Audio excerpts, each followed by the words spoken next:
selected points so as to allow more time for questions from the audience. We bring you now excerpts of the Prime Minister's address and the question and answer session that followed. Ladies and gentlemen, the Prime Minister.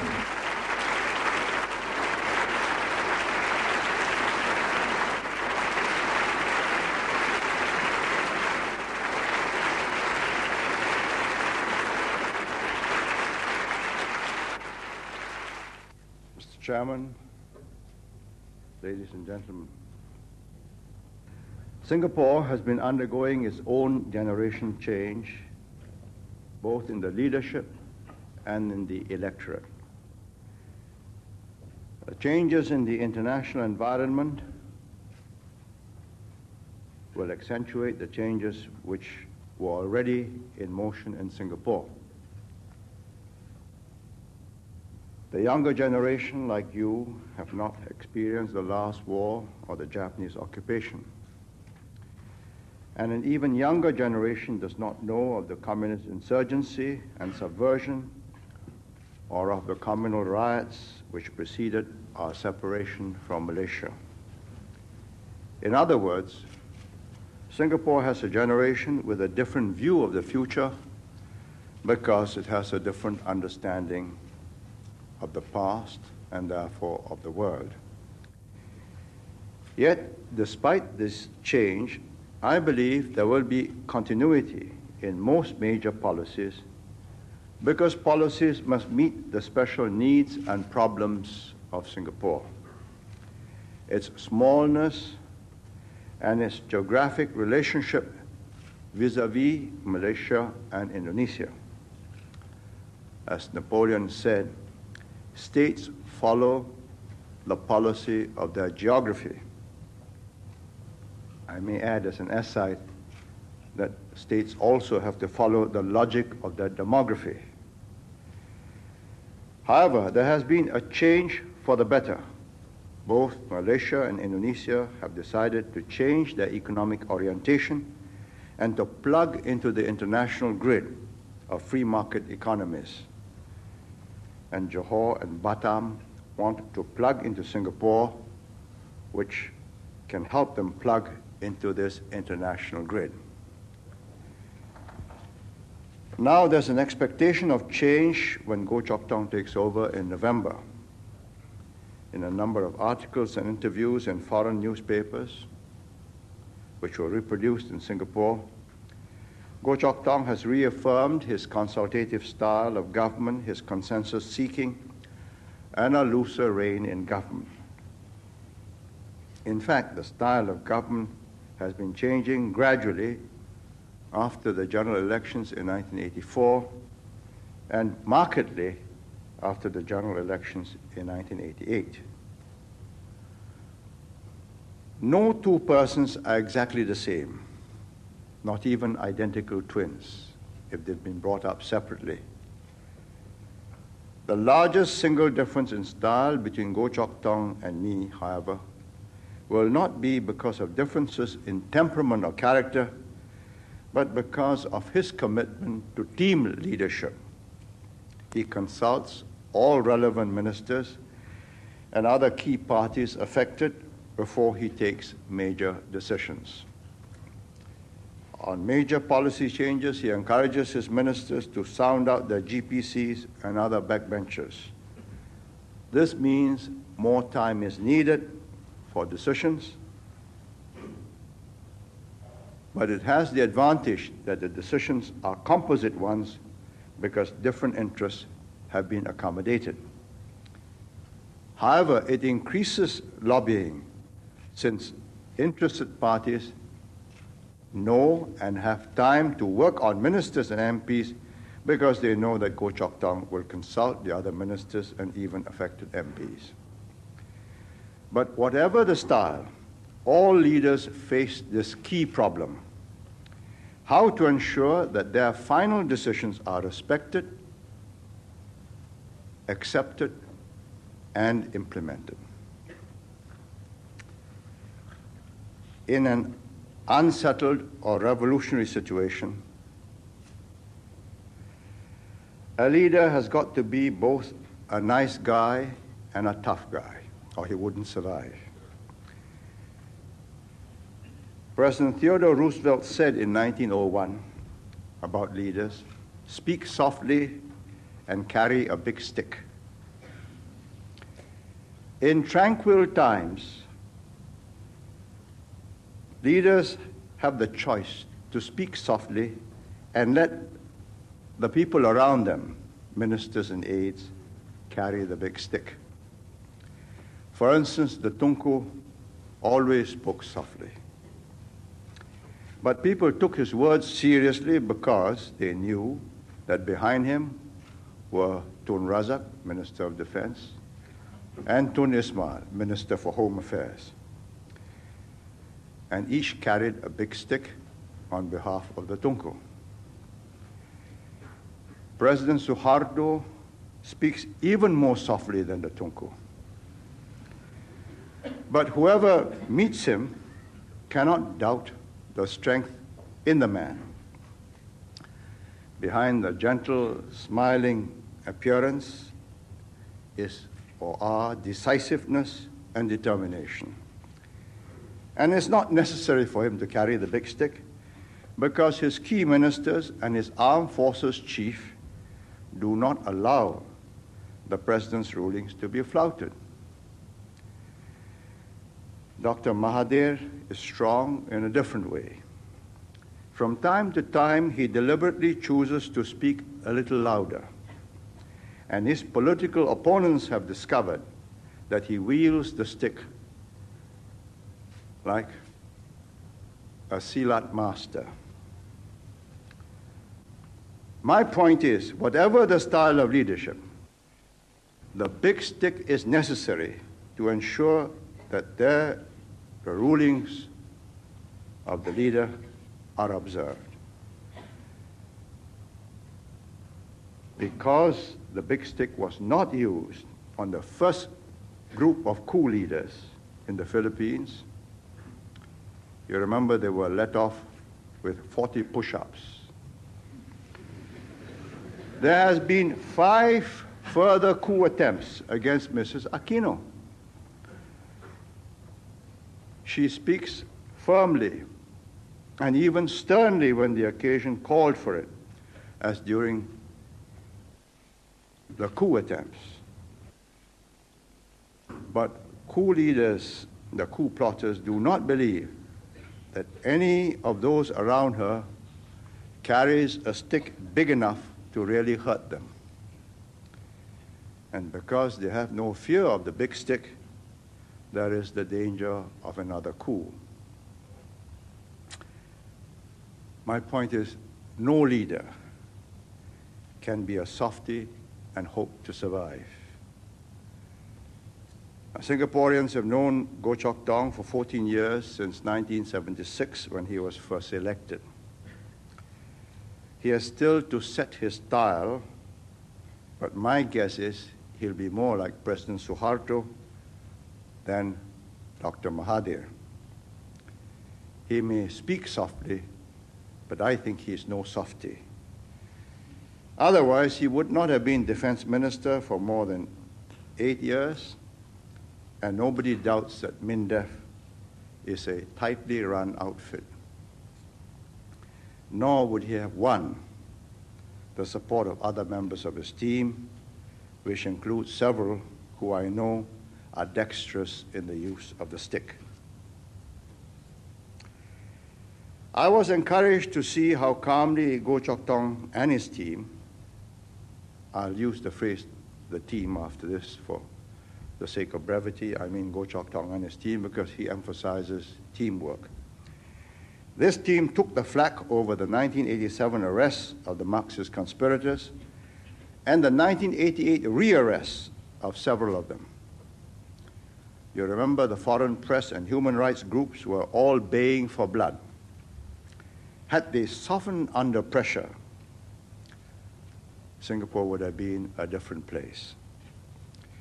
Of course, at that time, many thought that I was the man behind it. They were wrong. Goh Chok Tong and his team had decided on these detentions.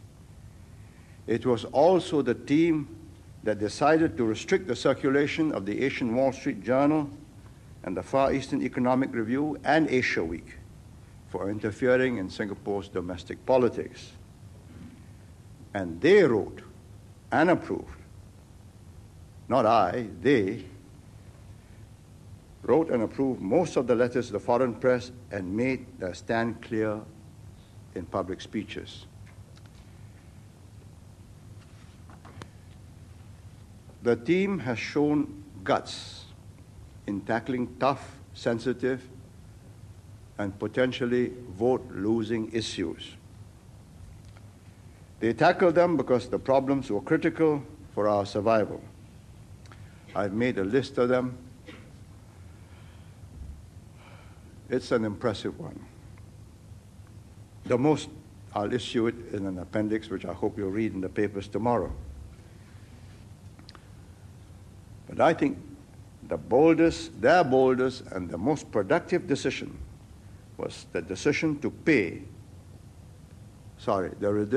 the decision to reduce pay through a cut of 15% in employer CPF contribution in 1985, accompanied by wage restraint. Let me explain.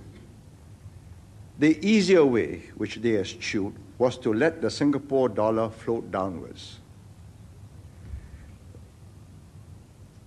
This depreciation would have reduced wages without the need to get workers and unions to agree. That was what many people were suggesting, including some academics from the NUS. But then there would have been problems because workers would find their spending power reduced and the value of the CPF savings depreciated. Instead, the team took 6 months persuading workers and unions to accept the pay cuts to make Singapore internationally competitive again. And because it was the right medicine and taken straight, our economic recovery has been solid and high growth is continuing.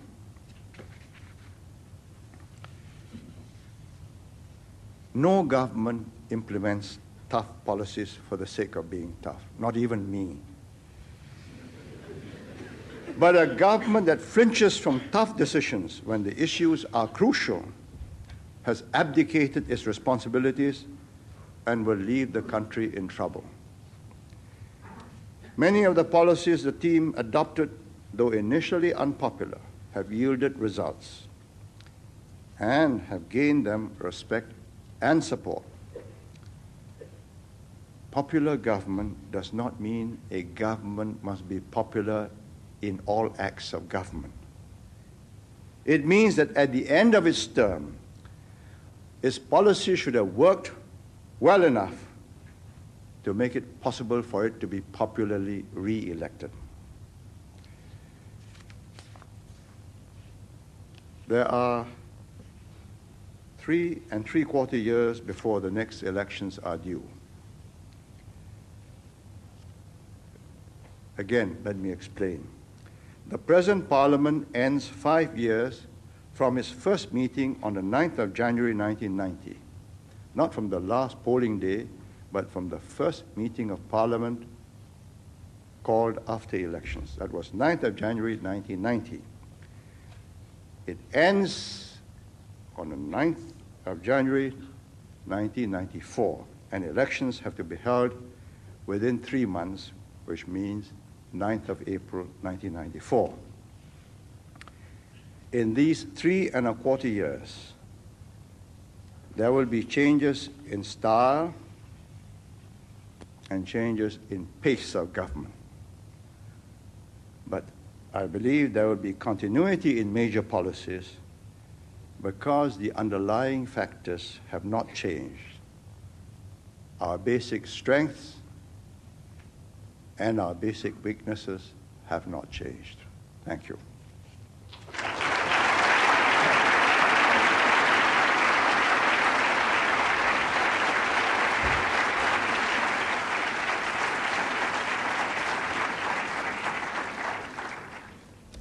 Thank you, Prime Minister, sir. Can we have the first question now? The gentleman over there. My name is Ko Chai Kiet. I'm from Science first year. I would like to have a question with Mr. Lee, please. Mr. Lee, sir, will Singapore be a more open society with greater freedom of press and expression? And will the oppositions be encouraged to develop? I thank you. I think you have already seen Goh Chok Tong's team's style. As I've said, since 1984, they have really been the prime motivators. And since 1988, after the elections, they have been in charge, and I've been just overseeing what's been going on. It's likely to be much freer and easier in this sense that there is now a more educated, broad-based middle class. Second, it's more articulate, it's more knowledgeable, it can express its views, and is prepared now for maybe 2 years to sign its name, to stand up and be counted. That's a very important facet of any democratic society. You don't hide behind somebody. You stand up, you state your view, you are counted for it. The Asian culture, particularly the Chinese, is always to wait for somebody to say it, and if anything goes wrong, pretend that you've never agreed with it. That's not possible. If you demand the right to have a say on the decision, you must accept the responsibility of being wrong and being blamed for it. That's what I'm here for. If I'm wrong, I carry the can. So I see a gradual evolving of a more consultative, more discursive, more argumentative society. Helping this trend is the demolition or the bankruptcy of the communist problem. Up till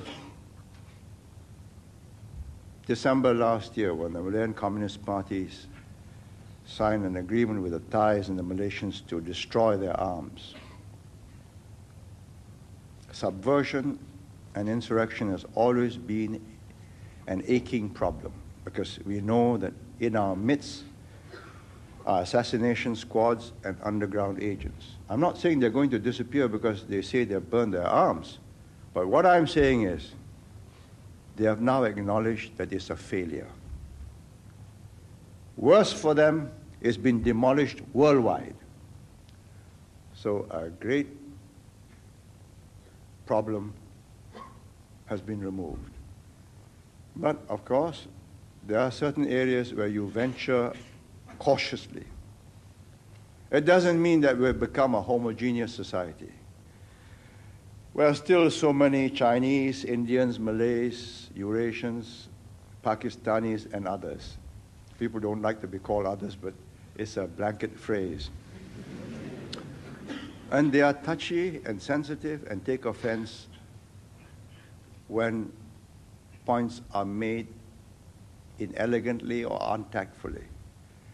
So the press has to understand this, and they do. The Chinese press is very careful about what offends the Chinese. The Malay press is careful about what offends the Malays. I see the editor of Berita Harian here, and I wanted to ask him why when I was reading Goh Chok Tong's speech the other day in Berita, I found large chunks of it missing. Because he felt, I'm sure, that it's better left unsaid. Goh Chok Tong says, stand tall. So he said, stand tall. But he then said how they must stand tall. And that was left unsaid. No, but that was the gist of the message. It was in the English press, it was in the Chinese press, but it became too sensitive for the Malay press. So I'm afraid there are certain areas that we still have to tread gently and carefully. We are not a homogeneous society and not likely to be one for a very long time. But we can gradually desensitize issues or areas which were hypersensitive. So the answer is yes, I think it'll be much more flexible, much looser, but at the same time, I don't see basic issues having changed. This has always to be a tighter ship. My name is James Gomez from Arts and Social Sciences, Year 3. I would like to direct the following question to the Prime Minister, Mr. Lee Kuan Yew. Sir, with increasing stability in Singapore and easing of world tension, do you foresee the disposal of the Internal Security Act, which empowers the government to detain people without trial? Thank you. I see the need to use this Internal Security Act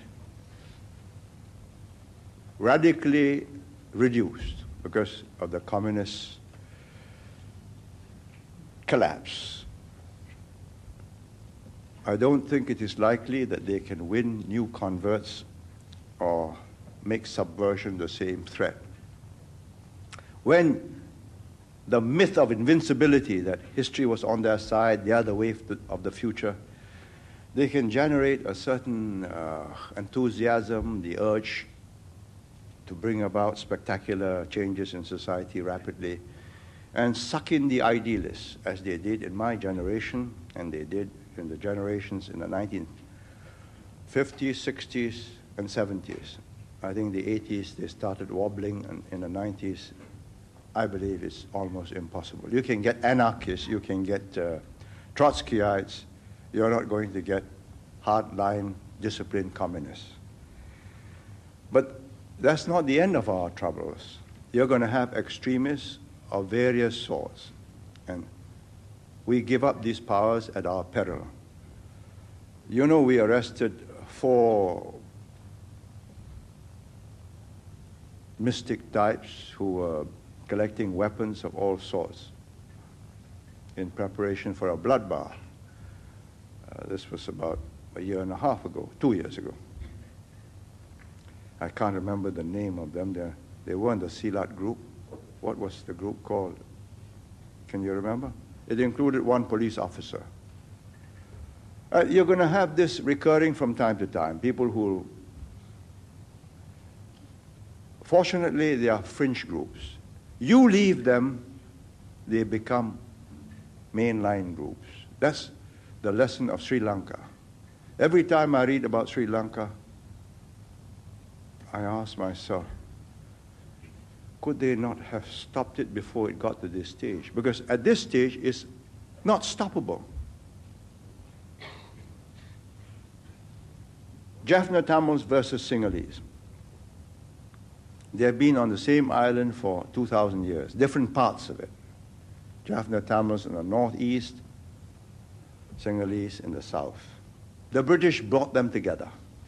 Railroads, communications, recruitment of the civil service by competitive examinations, and the Jaffna Tamils came south and took up many of the civil service jobs. Then came the rivalries after independence, switched from English to Sinhalese as the official language in order to exclude the Jaffna Tamils from the civil service, and so on and so on and so on. In reaction, the Jaffna Tamils organized for federal separateness. Eventually, they got nowhere. Finally, they went for Tamil Eelam, which means independent state. And the Tigers and all the rest of it. If, right from the word go, the government had been committed to maintaining a plural society, and any group that advocates separateness had been dealt with, they would have dealt with fractions of society. Detain them 1 year, 2 years, 3 years. Cut off their influence, isolate them, debunk them, release them. It would never have come to this. Now, it cannot be reversed. There's so much passion and hatred. You're going to have Sri Lankan maids for the next 30, 40, 50 years. Well, what else is there to do? You're not going to have economic development. You're not going to have investments. And I suggest to you that we would be foolish to believe that we have become a nation. We are just on the way to becoming something resembling a community. You therefore need these powers to stifle destructive groups before they gain too much influence and power, before they've aroused so much emotions that they become mainstream groups. But it's left to the younger generation, because if all of you think so and you influence the younger generation of workers, eventually they will elect a government that says, right, let's abandon it. Then I say good luck to you. Thank you, sir. Next question. Good afternoon, Mr. Chairman. My name is Joanna. I'm from Arts and Social Science, Year 3. I would like to direct this question to the Prime Minister. Will the future governments of Singapore opt for more popular policies to gain popularity with the people of Singapore? Thank you. I think all governments want to be popular with their electorate. That's part of the business of staying in government, of winning and winning the next time. What becomes troublesome is if you are influenced only by the popularity of issues of the moment and you govern by it, then you leave the country with no coherent policy. If you keep on taking straw polls and you say, right, what is it they want? This is the majority, and you go along with it, then you can coast along, but in the end, what the people want often is an incoherent and sometimes contradictory group of desires. Let me explain. And this is one of the problems Mrs. Thatcher faces.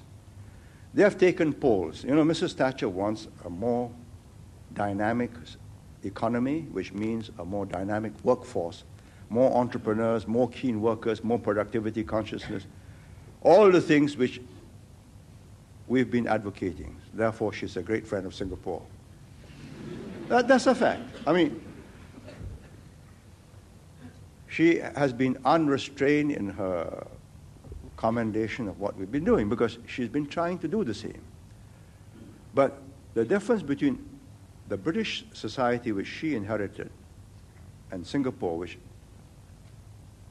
I inherited, were profound. I inherited an open society, no formed views, and we shaped those views. We molded the biases towards merit, towards excellence, towards competitiveness, towards high performance. She inherited a society that was riddled with class hatred and divisions. It's the product of over 200 years of empire, the rulers and those who were ruled.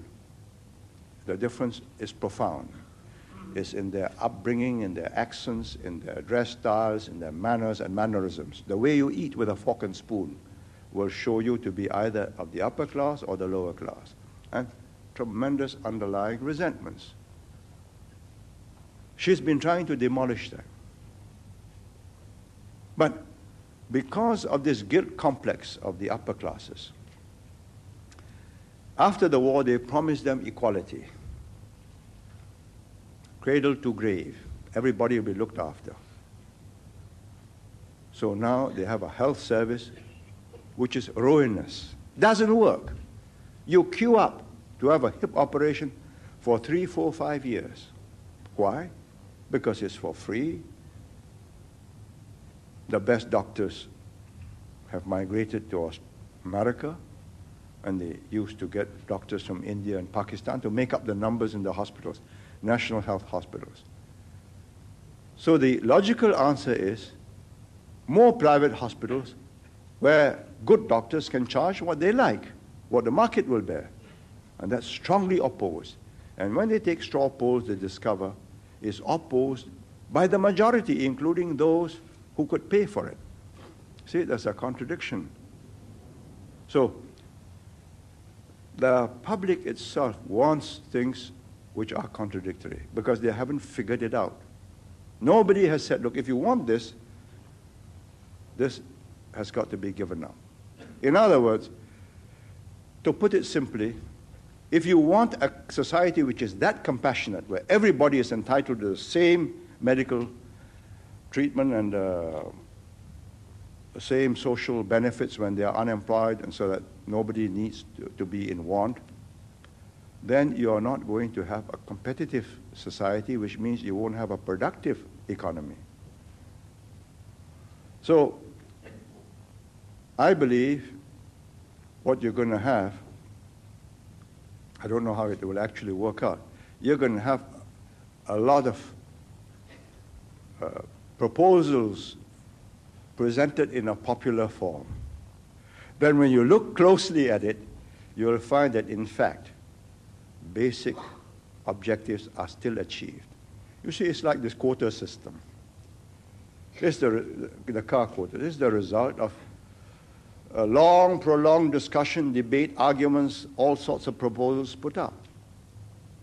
But at the end of the day, if you look at the fine print, what does it mean?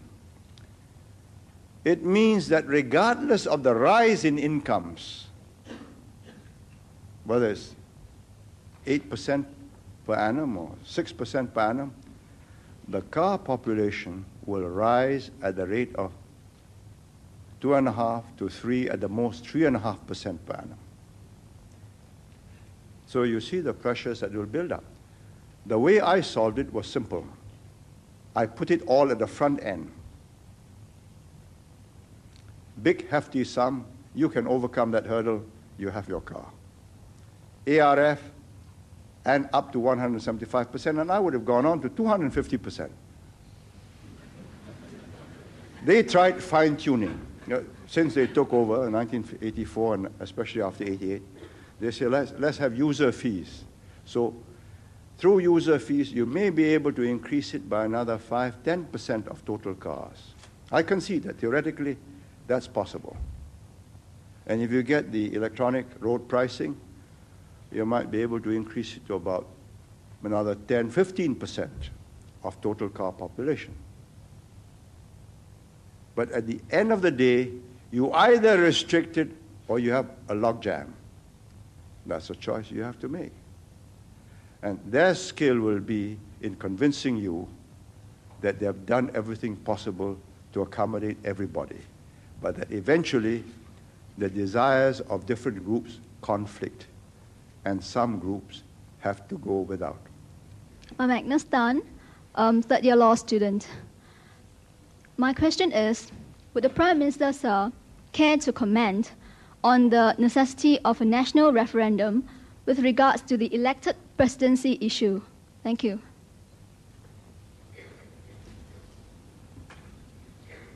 It's not an issue. Our straw polls show clearly an overwhelming majority in favor of it. In the last elections, because there was a paucity of issues, they made this into a minor one. The idea being that I was going to give up, therefore I must retain power via an elected presidency. I countered that by saying, forget it. I do not think a national referendum will do any good. You don't govern by referendums. ask yourself, do you think you will get successive generations of government as determined to create and accumulate wealth and assets in order that you can overcome long periods of recession or depression all the time? Or do you think at some stage, because you have a new generation of voters and leaders, the temptation will be, let's spend it? Now, I'll give you an illustration. All those of my generation, the old guards, all over 50, most over 60, have asked me, this is overdoing it, isn't it? One whole year of anniversary celebration starting from New Year's Eve.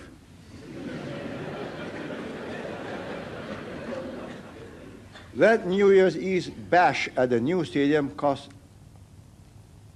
$4.5 million. $2 million went to an American consultant group called Janus or Jansen or some such name, and they taught SBC how to present it. You know, all glitzy, and it's showbiz. And on has been going on. Every day something is going on. The older generation just is out of tune with this. So they say, oh, what's going on? I mean, at the rate we are going, we're going to be poor.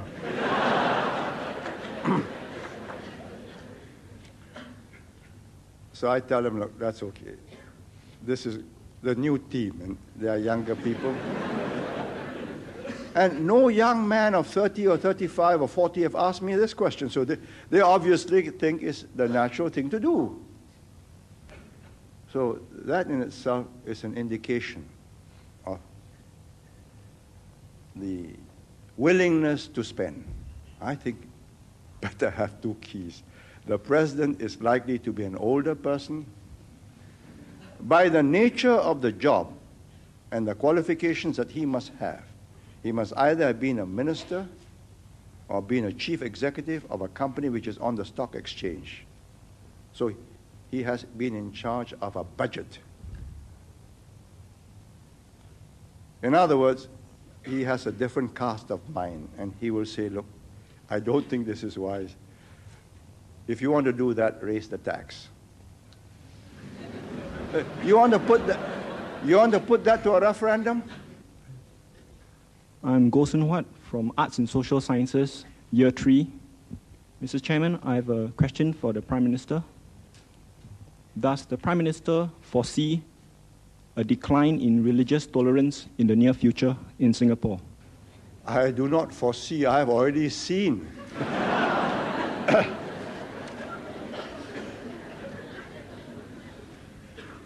I start off with 1950. 45, I was too young, too busy with my own career. I came back and started practice in 1950. Religion was not an issue. But then, you see, Islam had not gone through a resurgent phase. India had got independence, and a secular generation of leaders were in charge, Nehru. In Ceylon, you had a very westernized elite that took over.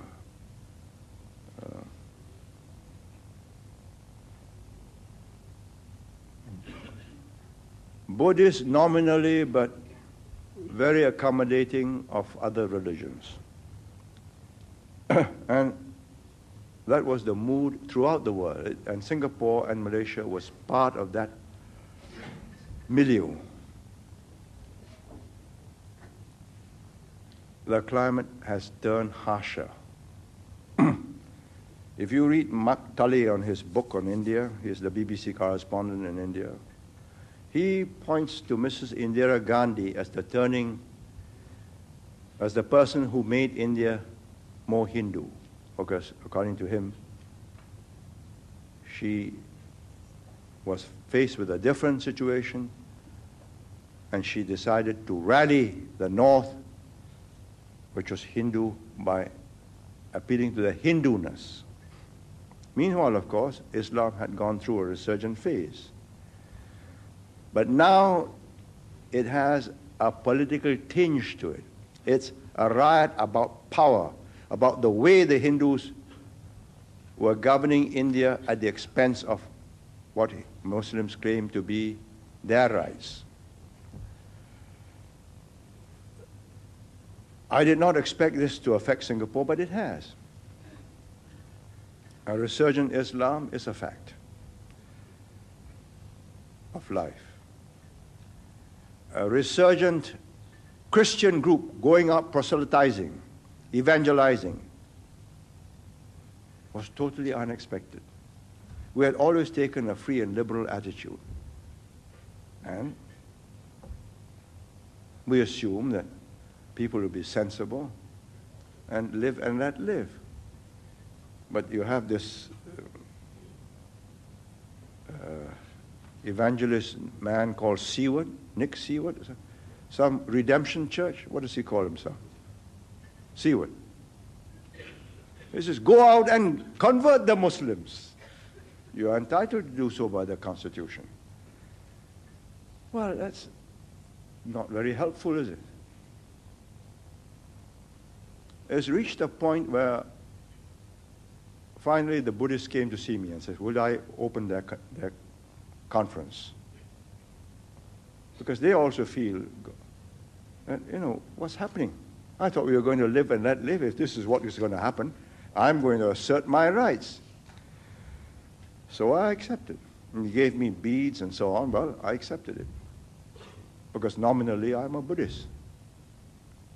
Now, that is the secret of tolerance. That you have a generation in charge, like me, by and large, secular in our approach, definitely in how to govern a country, and only too ready to concede the spiritual to personal beliefs, to whichever religion or religious group can convince you, provided the two are kept separate. That the religion contests your right to believe in certain values, but not to the extent that you push a government into implementing those values at the expense of other groups. Muslims tell me that's not possible. Islam is a total, all-embracing philosophy. The charismatic Christians tell me the same. And if this goes on, we're going to have unpleasantness. Friction there already is, clashes are coming. And my simple position is, let's stop it before it's too late. It's all silly. However hard the Christians can try, they are not going to make Singapore a Christian society. It's just not possible. They have tried in China, it failed. There's something about ancient civilizations, both India and China, the Christians did not convert. They converted segments. You may say it's superstition, that Kuan Yin or Tapa Kung are all superstitions. You may say Ganesh, with his blue face and mighty arms, is again superstition.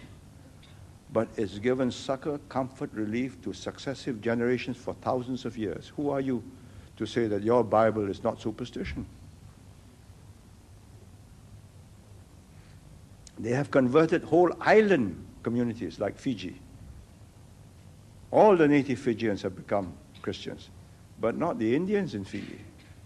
So I tell these Christian groups, let's have a sense of proportion. Let's live and let live. You're not going to change the world. Maybe you change a few individuals for a very brief period of time, maybe a few years he gets excited and he's seen the light. But he's got He's got to live. And you look at the Europeans. They were the earliest Christian nations. They're not excited. Their churches are being deconsecrated and becoming bingo halls. So, why do we need to be excited? But we are going through that phase, and I think sensible, sensitive, but firm government will ride this patch. Soft government, trying to accommodate everybody, will lead to big mischief. My name is Lau Yiling, and I'm a first-year Arts and Social Science student. I would like to direct this question to the Prime Minister. Amidst the wealth of successes and achievements which the Prime Minister and his government has made possible for Singapore, which of these achievements, on looking back, gives him the greatest satisfaction as he passes on the government to the new team in November this year? Thank you. That's a very unproductive question to answer. What's done has been done. What has failed cannot be retrieved or can be attempted again some other time. What really is the acid test, which we will not know for some years, is have we been able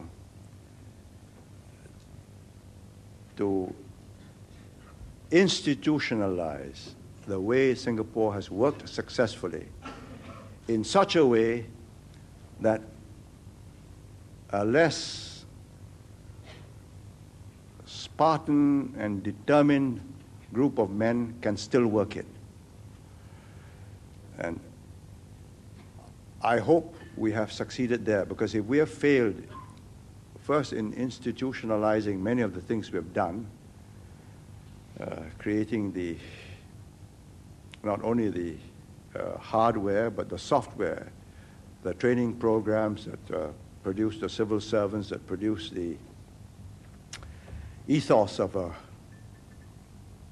competitive but a clean market, which is what I hope the Singapore Stock Exchange and our financial houses will be. If we have succeeded there, have we also succeeded in creating the institutions which will produce the men and women who will man these institutions and make them function the way it used to function and improve on it? But most important of all, have we put into place a government that can ensure that this success goes on and does not peter out? If you ask me what I'm proud of, I say I'm proud of the fact that we have survived, because many people thought we were going to collapse. And I had my own reservations. We created a new way of life for Singapore. For 1819 to 1965, we existed as part of the Malaysian whole.